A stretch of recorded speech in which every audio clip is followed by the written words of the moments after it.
tired of hearing about everybody talk about BMW B58 this, BMW B58 that? Oh. As good as that engine is, Mercedes-Benz actually also has a trump card. They have a great engine called the M276, which if you've never heard of it, you are missing out royally. I'm going to give you the goods, bads, the issues, the longevity, and of course some of the key models you can find with that engine. Better yet, I'm going to give you my picks of the 5 best Mercedes-Benz with that engine that you need to buy. Let's get into it now. The BMW B58 is a wonderful piece. It has outputs up to 382 horsepower. It's a 3-liter inline 6-cylinder engine with a single turbo twin scroll and is absolutely a gem. Made it up to an 8-speed automatic transmission. It's one of the most sought after packages that's both reliable and tunable. So it begs the question, why would you go anywhere else? It's quite simple. Sometimes people like the entire car. Mercedes-Benz has great technology and honestly, in many cases, better tech than what BMW is doing. Now, BMW has great metallurgy and great drivetrains, but sometimes you have a different yankering for a different type of drive. The Mercedes-Benz M276 engine is just that engine that goes literally head-to-head, swaps punches, left, right, uppercut with the best of them like the B58. Mercedes-Benz is also transitioning away with these small turbo 4s and hybrids. And while those are vastly going to be unreliable, over-complex engines that really don't inspire the driving experience, Mercedes-Benz does in fact have a late model engine that you can buy that's only 10 years old, so it's actually relatively affordable. Yeah, the M76 comes in a couple of different drivetrain formats. One is a naturally aspirated 3.5-liter V6, which is ultimately the juggernaut. But in my personal opinion, the best one you want to get is the 3-liter twin-turbo V6. Now, while both engines are magically reliable, they are in fact great to drive, they have great power bands, and the durability challenges aren't really any worse than you're finding with the B58. And yes, similar powertrains. But the engine numbers we're talking are the 2015 to 2019 M276 DE3OLA, which is a 3-liter twin-turbo V6.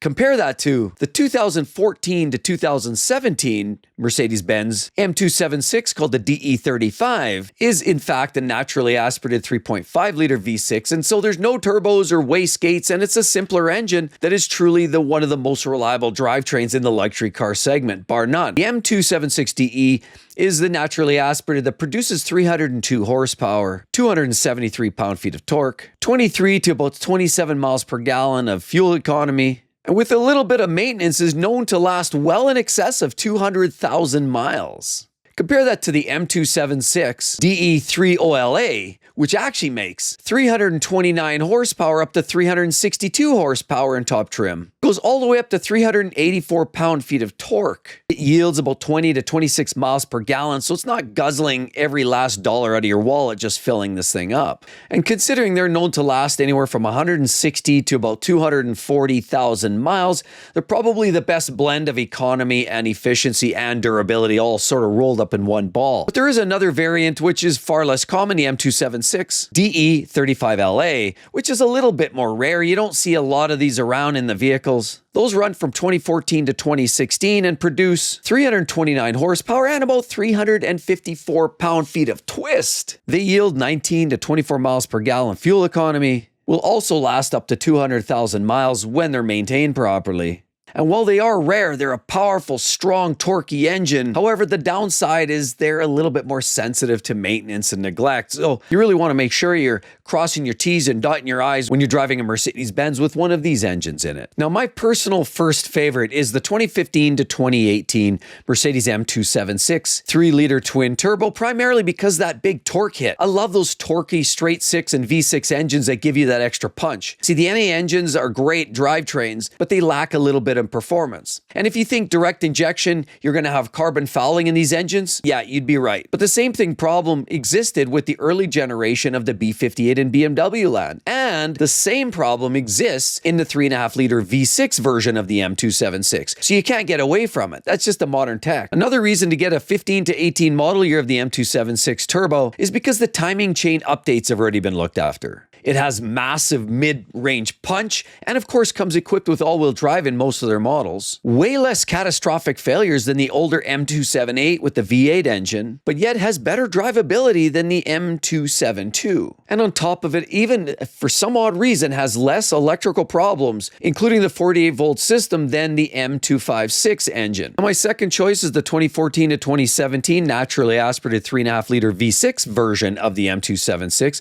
primarily because you have less issues, less cooling problems, you don't have turbos to deal with or intercoolers to deal with. There's fewer oil lines to leak, there's less heat stress under the hood, and the long-term maintenance costs are going to be slightly reduced, especially once you have to start replacing parts. Do a turbocharger and a wastegate replacement, quickly after $4,000 or $5,000, you quickly start to wonder, maybe I should have went with this 3.5-liter V6 instead. Now the drawback, of course, this engine has less torque, less power, less performance, and just doesn't feel as fast. For a true driving enthusiast, I love the more hyper version of the twin-turbo V6 over the 3.5-liter V6. But that being said, this is also a much closer proximity to even Lexus and their new IS350 that carries that almost flawless 2GR 3.5-liter V6. Now it won't beat that. That is a true legend with the dual port and direct fuel injection, meaning you don't have to deal with walnut blasting and there's no carbon issues. But that being said, this is not too far behind. Now there were 3 common faults, and it's more specifically in the older generations. That's why I say go with, say, the 14 or 15 and newer. But the 2011 to 2013 version of the M276, there was issues with timing chains. The oil pressure in the tensioners, some of the oil check valves would leak down. And because of the poor lubrication and the poor timing and the chain getting slack for a short period of time, you could sometimes find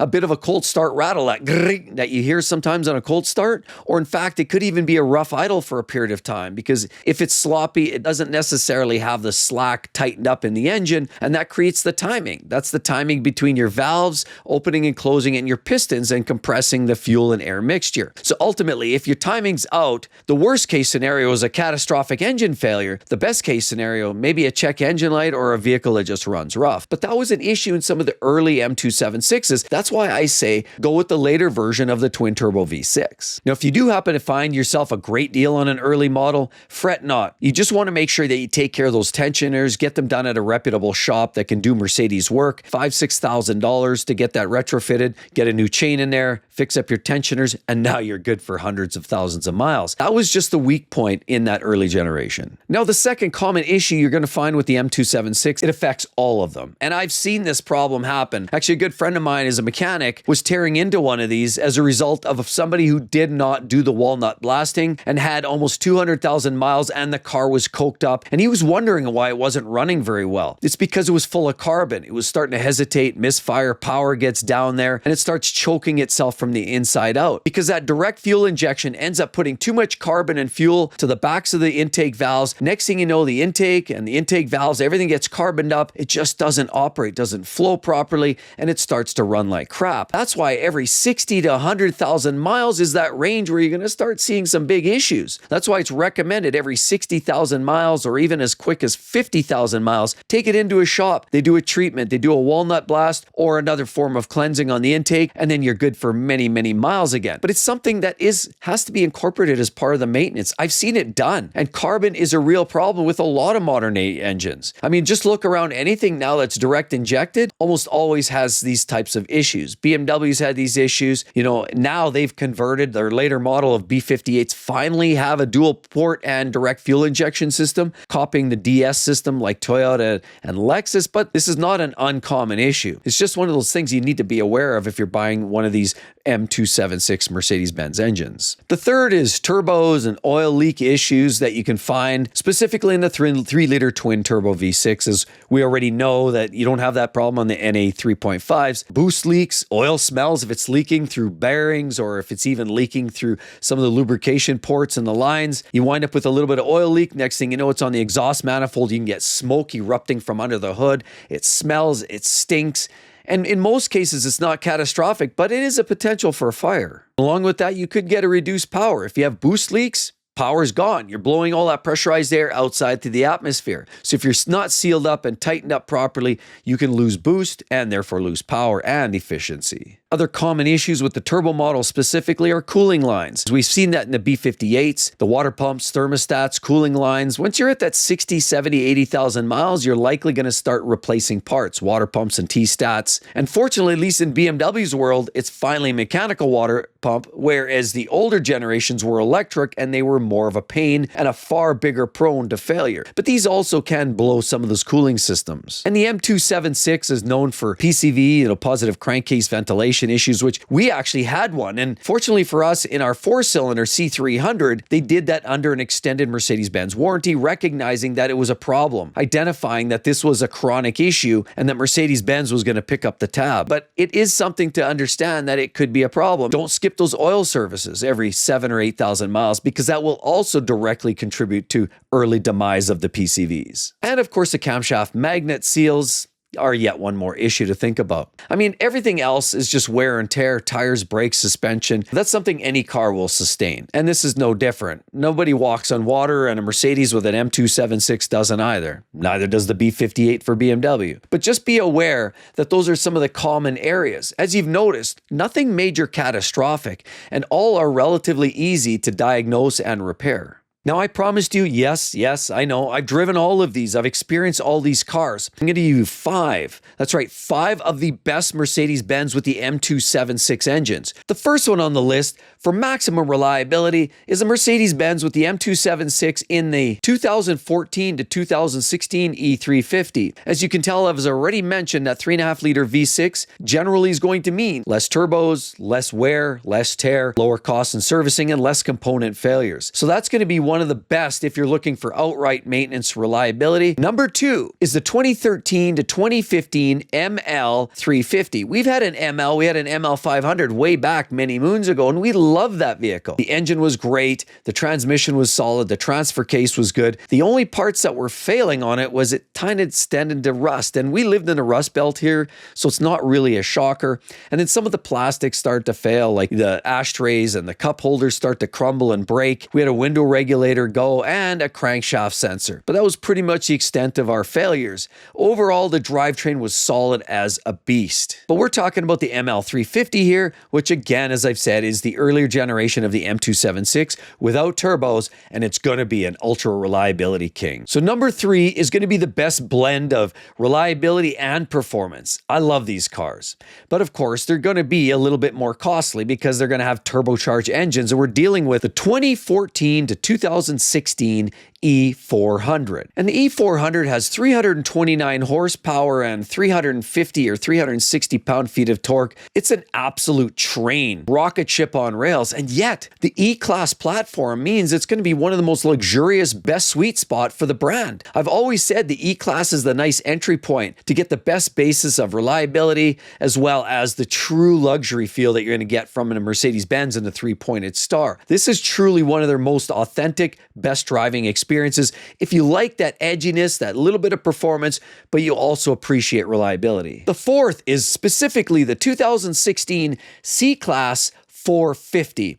This is an absolute gem. Just like I said with the E-Class, this is going to be a really, really punchy car that's going to feel fast, fun, and frivolous. Because this is actually an AMG Light that produces even more power with that same 3-liter twin-turbo V6, and it's going to put out 362 horsepower, which is up several ponies over the E400 class. So this is an absolute gem. The C450 is an absolute rocket ship. I love this car. But if you want to take it yet one more level, a car that has the AMG Light feel, an AMG without going all AMG with the twin-turbo V8, an engine that revs to the moon, accelerates hard, snap, crackle, pop, is fun to drive, and you can get all-wheel drive. It carries the AMG badging, so it feels a little bit special, and it has an edgy look with aggressive rear valences, front spoilers, and a style that just is unique to its own. I definitely would put one of these head to toe above any kind of BMW like the M340, for example, that carries the B58. This is the exact direct competitor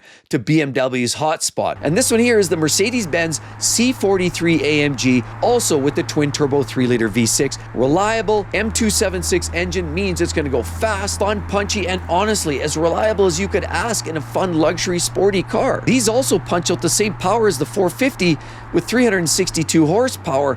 It's just that they're edgier feel. They feel a little more raucous, a little more intense. And if you've ever driven a C43, you'll really appreciate the level that it brings, the driving experience and dynamics. But the beauty is a lot of these are heavily discounted because of the fear of a lot of first owners are scared about the maintenance costs and the durability and the issues that people can arise with these vehicles.